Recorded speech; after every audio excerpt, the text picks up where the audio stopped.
how dark and demonic Muhammad and the Islamic religion is. Alright, let's see it. Alright, let's hear it. 1. He had 11 wives. If having 11 wives makes him a false prophet, then guess what? Solomon had 700.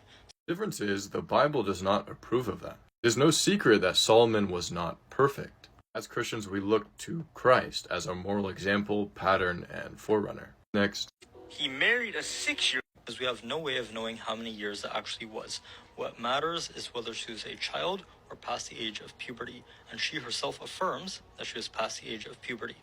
The only condition is puberty. There are cases of early puberty. As young as 16 months old. Permissible to marry as young as an infant because they hit puberty?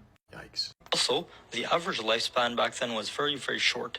That is not very accurate. The number is skewed because the infant mortality rates were much higher. Once those rates are factored out, it's actually quite normal. If you knew that you'd probably be dead by 25 or 30, wait, I thought we... no way of knowing how many years that actually was. Because supposedly... the calendar they use is not the same one that we use. Awkward.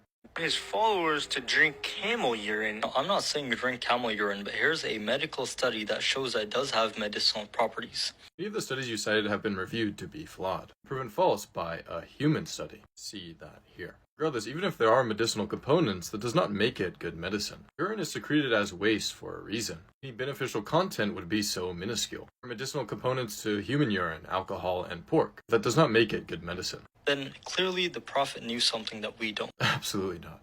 Muhammad wanted to commit suicide. In the Bible, your God, he lost hope in his God. I'm honestly not sure why you are laughing. Jesus is referring to and quoting an Old Testament passage, Psalm 22.